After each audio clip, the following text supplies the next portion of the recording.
What's the reason for this stop? I'm standing by my own car, officer. What's the reason for this stop? We got a call about suspicious activity. Hand it over now. Understood. Power is a fascinating illusion. We often believe that authority is absolute, that a uniform or a title grants an impenetrable shield against consequences.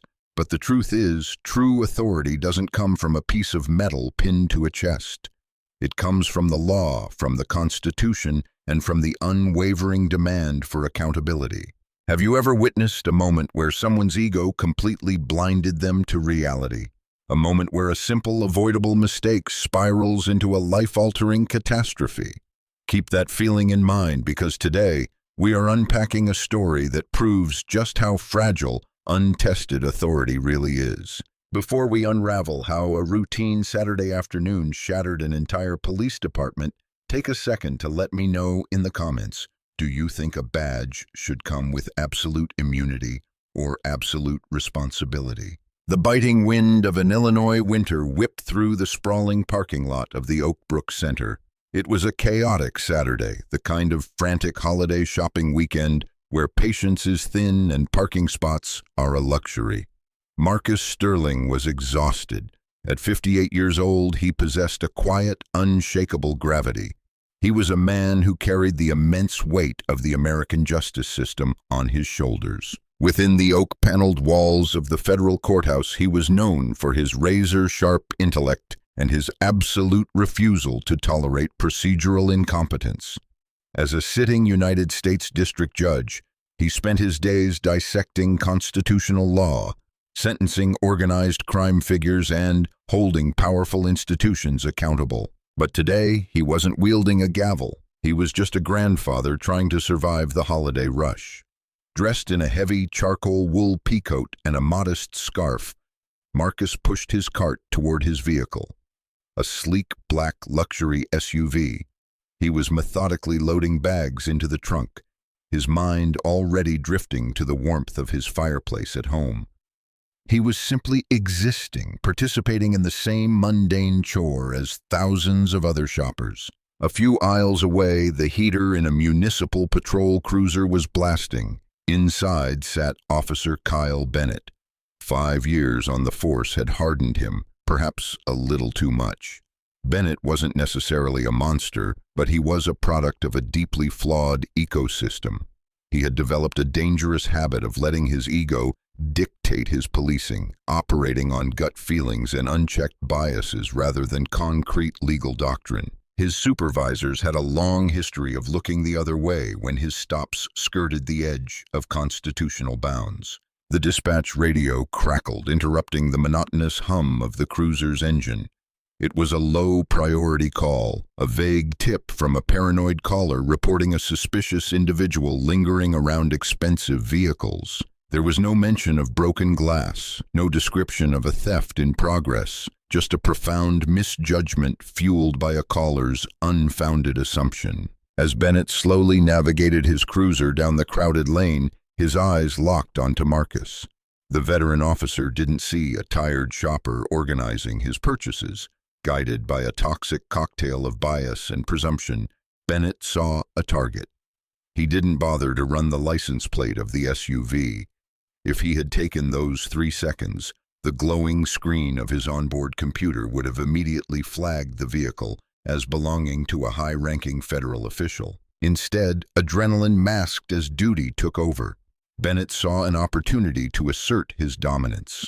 With a sharp turn of the steering wheel, Bennett angled his cruiser, aggressively boxing in the SUV. He threw the car into park, pushed his door open into the freezing air, and stepped out, his hand instinctively resting heavily on his duty belt. "Hey, step away from the vehicle right now!" Bennett's voice echoed across the asphalt, sharp and commanding. Marcus did not jump. He did not drop his shopping bags. With the deliberate, measured calm of a man who routinely silenced chaotic courtrooms, he placed the final package into the trunk, pressed the button to lower the automatic tailgate, and slowly turned to face the blinding flashing lights. He took in the sight of the tense officer, the aggressive posture, and the glaring lack of situational awareness. Instantly, the tired grandfather vanished. The federal judge took his place. "Is there an issue, officer?" Marcus asked. His tone was not defensive. It was an inquiry devoid of fear, vibrating with a commanding resonance. "I told you to step away from the car. Hand over your identification," Bennett barked, closing the distance between them, attempting to use his physical presence to intimidate. Marcus planted his feet firmly on the pavement. He was highly aware of the environment. Shoppers were freezing in their tracks. A young couple loading a car nearby paused, their eyes darting toward the confrontation. Marcus knew the importance of witnesses. "Officer, I am standing beside my own personal property." Marcus projected his voice clearly, ensuring the growing audience could hear every syllable.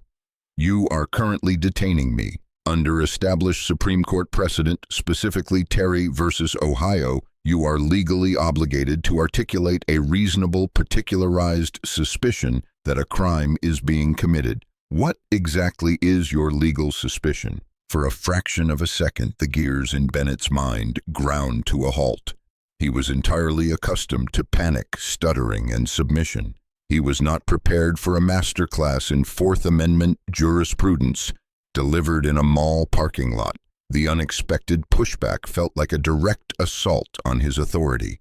His ego, fragile and defensive, flared hot. "I am responding to a call about a suspicious person casing vehicles," Bennett shot back, his volume rising. "You fit the profile. Hand over your ID right now, or you are going in handcuffs for obstructing an investigation."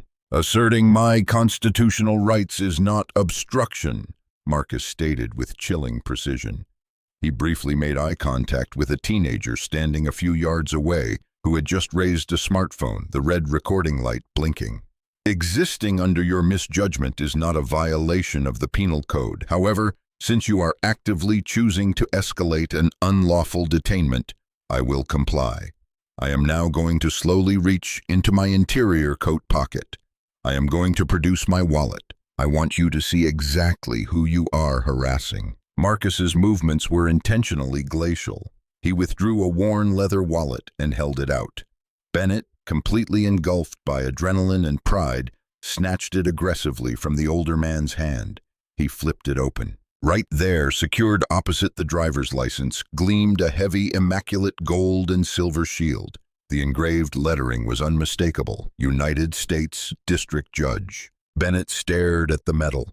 He looked up at Marcus's unwavering gaze. He looked around at the dozen civilians now watching, at least 3 of them holding up their phones. A cold bead of sweat formed at the base of Bennett's neck, despite the freezing temperature. Deep down in the recesses of his conscience, a warning siren screamed that he had just made a catastrophic error, but the psychological trap of authority had already sprung. If he handed the wallet back and apologized now in front of the cameras and the crowd, his ego told him he would look defeated. He chose to double down. "This is a novelty item," Bennett declared, raising his voice so the cameras would capture his justification. "You bought this online." Marcus's expression hardened into granite. "I strongly advise you to look closer, officer. That is official property of the federal government." "It's a cheap forgery?" Bennett's voice cracked slightly, betraying his internal panic. "And impersonating a federal official is a felony. Turn around and put your hands behind your back." "You are standing at a precipice, officer," Marcus warned, his voice dropping to a dangerously quiet frequency that demanded absolute attention. "The second you apply those restraints, the trajectory of your life changes. You will strip yourself of any protection under qualified immunity. Think very carefully." Bennett lunged forward. He grabbed the older man's wrists, twisting them behind his back. The sharp metallic ratcheting of the handcuffs cut through the ambient noise of the parking lot. A collective gasp rippled through the onlookers.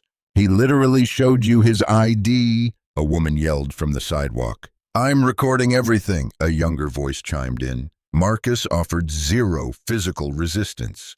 He allowed himself to be guided toward the back of the cruiser. He understood the mechanics of the law far better than the man arresting him. He knew that physical compliance paired with verbal assertion of rights was the ultimate legal checkmate. As the heavy door of the police interceptor slammed shut, sealing him in the cold, hard plastic of the back seat. Marcus looked through the metal partition. He had already begun drafting the federal civil rights lawsuit in his head. Count 1, unlawful seizure. Count 2, false imprisonment. Count 3, deprivation of rights under color of law. Bennett practically tore out of the parking lot, his heart hammering against his ribs. He desperately tried to convince himself that he had just apprehended a sophisticated con artist. He cranked up the squad car's radio, hoping the generic rock music would drown out the suffocating silence radiating from the back seat. The drive to the precinct took 14 minutes. For Marcus Sterling, it was 14 minutes of profound reflection on the systemic fractures within law enforcement. For Officer Bennett, it was the final 14 minutes of his career. "You know, this all could have been avoided if you just respected authority," Bennett muttered to the rearview mirror, trying to bait a reaction. Marcus did not blink. "Officer," he replied with glacial calm, "please ensure your body-worn camera remains fully operational. I want every single one of your rationalizations thoroughly documented for the record." Bennett scoffed, pulling the cruiser into the subterranean garage of the district station. He hauled his suspect out of the back, marching the impeccably dressed, handcuffed man through the rear corridors. Passing officers shot them confused glances. The man in the high-end wool coat and polished leather shoes did not match the typical profile of a weekend disorderly conduct arrest. Bennett pushed through the swinging doors into the main processing area. Behind the elevated desk sat Sergeant Rodriguez, a 20-year veteran whose eyes had seen every conceivable scam, lie, and forged document the city had to offer. "What's the story here?" Rodriguez asked, not looking up from his typing. "Refusal to identify, resisting, and possession of fraudulent federal credentials," Bennett announced with forced bravado, tossing the leather wallet onto the booking counter. Guy was causing a disturbance, tried to flash a fake judge badge to intimidate his way out of a lawful stop. Before Rodriguez could reach for the wallet, Marcus's voice boomed through the booking room, echoing off the cinder block walls. "My name is Marcus Sterling. I am a presiding judge for the United States District Court. I am currently the victim of an unlawful deprivation of liberty." The typing stopped. The ambient chatter in the room evaporated. Sergeant Rodriguez froze. He slowly lifted his gaze, looking from the flushed, arrogant face of his patrol officer to the stoic, infuriated face of the man in restraints. "He's delusional, Sarge." Bennett let out a hollow, nervous laugh. "Look at the prop he's carrying." Rodriguez didn't laugh. He reached out and picked up the wallet. He didn't need to scan a barcode or run a database check. His hands knew the truth before his eyes did. The badge possessed a distinct, heavy density. He ran his thumb over the meticulously raised enamel of the seal. He tilted the identification card under the harsh fluorescent lights, watching the complex three-dimensional holographic security features dance perfectly in the glare. It wasn't a cheap replica. It wasn't blurry. It was flawless. Rodriguez felt the blood drain from his face, leaving his skin ashen. He read the name printed next to the official seal, Marcus Sterling. Rodriguez might not have known the judge's face, but he knew the name. Every cop who had ever testified in a federal gang or narcotics case knew the name of the most uncompromising judge on the bench. The sergeant's chair shrieked against the linoleum as he practically vaulted to his feet. His eyes were wide with unadulterated terror. "Bennett," Rodriguez hissed, his voice trembling. "Where did you initiate this contact?" "Oakbrook Center. Like I said, he was—" "Take them off." "What?" Bennett blinked, confused. "I said take the handcuffs off him right this second," Rodriguez roared, the sound vibrating through the silent room. "Sarge, the ID is fake. He's a—" "You catastrophic fool, it is real." Rodriguez was out from behind the desk now, his face inches from Bennett's.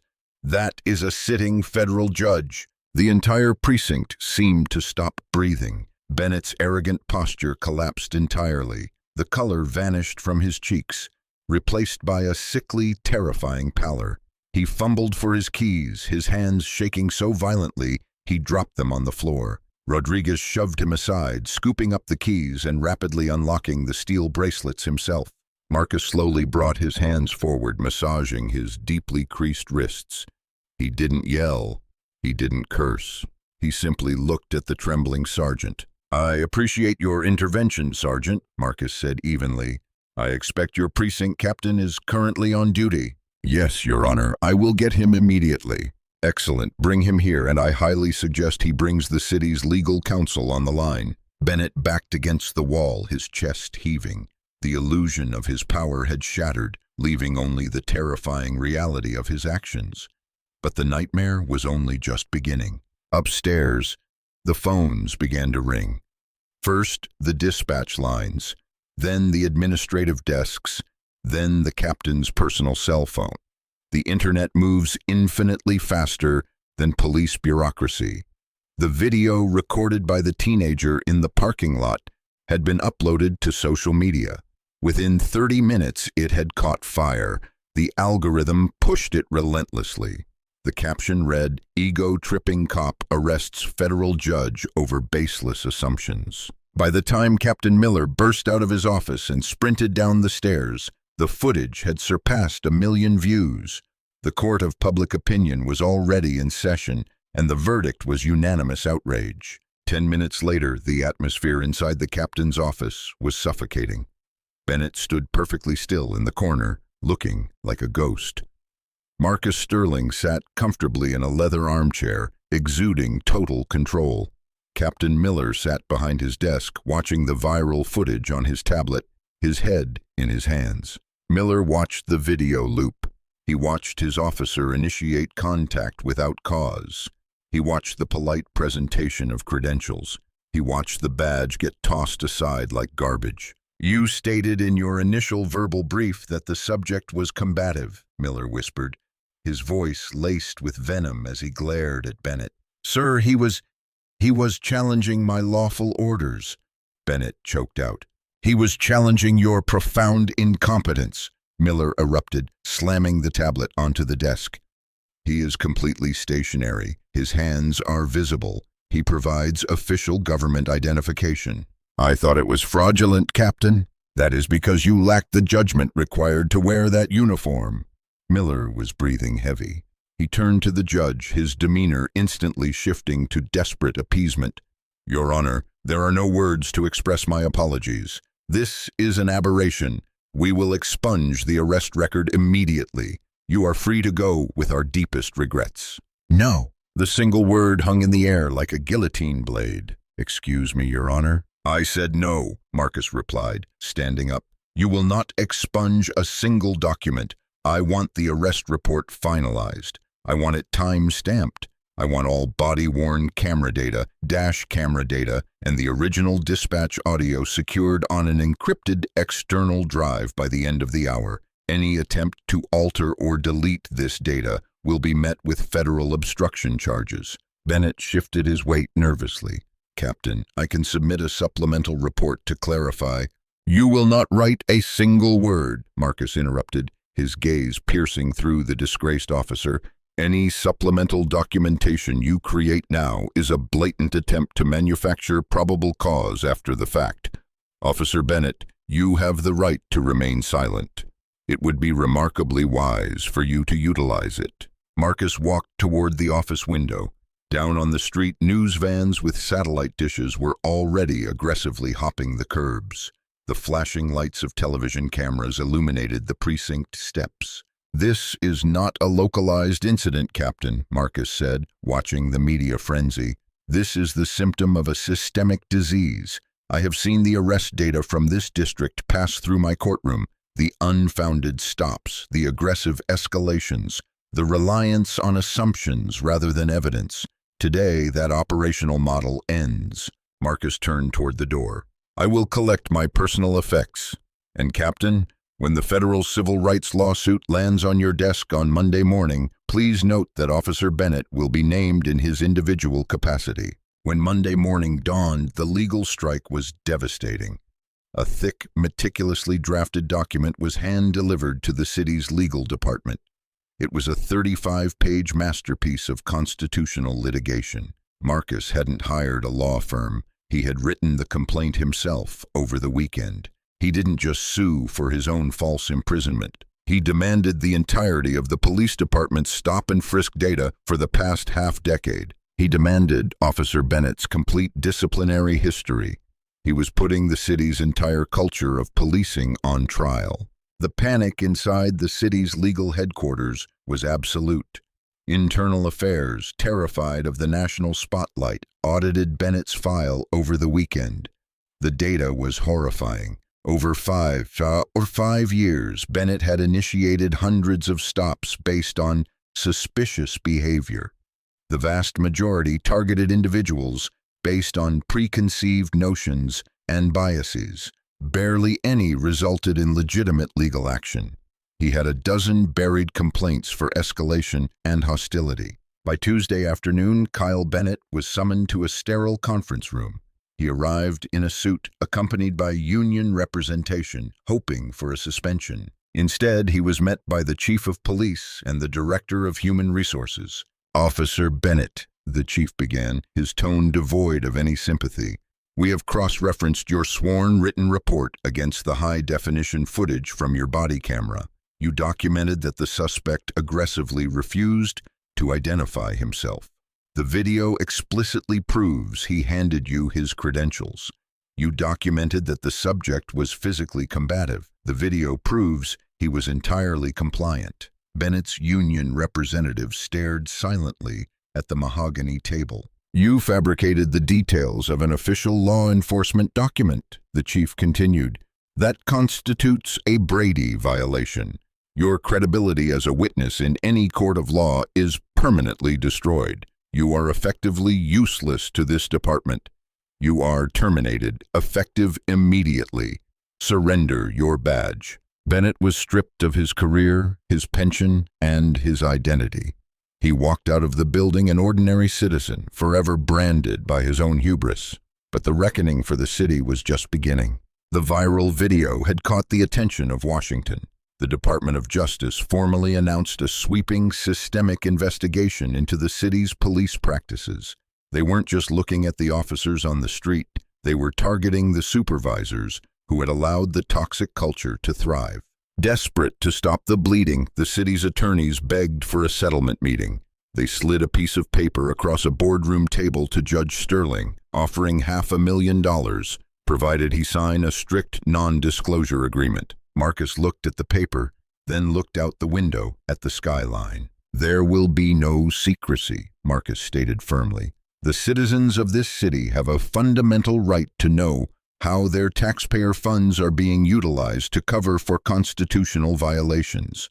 There is no NDA, and the settlement figure is $850,000. Accept it, or I will put every single precinct commander on a witness stand on national television." The city folded. They cut the check. 2 weeks later, Judge Sterling stood on the grand stone steps of the federal courthouse, facing a sea of microphones. He held the massive settlement check in his hand. The media buzzed with speculation about what the wealthy judge would do with the payout. "This monetary figure represents the steep, undeniable cost of unchecked bias," Marcus announced to the flashing cameras. "However, the scales of justice should never be balanced with personal profit." He turned to a woman standing beside him, the regional director of a prominent civil rights legal defense organization. "I am transferring 100% of these funds to establish a dedicated task force," Marcus declared, his voice ringing clear across the plaza. "This task force will possess one singular mission: to provide elite legal defense for citizens who are detained, harassed, or arrested based on assumptions rather than evidence." The plaza erupted into applause. Marcus looked out at the crowd, his expression softening just a fraction. "The system ultimately protected me," he concluded. "But let us be brutally honest with ourselves. It protected me because I possessed a piece of metal that forced them to respect me. Constitutional rights cannot be a privilege reserved for those with the right title, the right background, or the right credentials. Justice must be absolutely blind, and until it is, we have work to do." The echo of that Saturday afternoon forever altered the landscape of the city. Consent decrees were signed, training protocols were ripped apart and rebuilt, and the parking lot at the Oakbrook Center, it remains as busy as ever. But now, when patrol cars slowly cruise down the aisles, the officers inside don't just rely on gut feelings. They look at the evidence. They remember the man in the wool coat. They remember the catastrophic cost of an arrogant assumption. This story is a powerful reminder that our rights are only as strong as our willingness to defend them. It proves that a calm demeanor, a solid understanding of the law, and the lens of a camera are incredible tools for accountability. But it also leaves us with a haunting question. What if Marcus Sterling hadn't been a federal judge? What if he was a teacher, a construction worker, or a college student? Would he have seen justice, or would he have just become another statistic lost in the system? What was the most impactful moment of this story for you? Do you think the DOJ investigation was enough to change the culture, or do you think the supervisors who ignored Bennett's past behavior should have been fired alongside him? Let me know your thoughts down in the comments.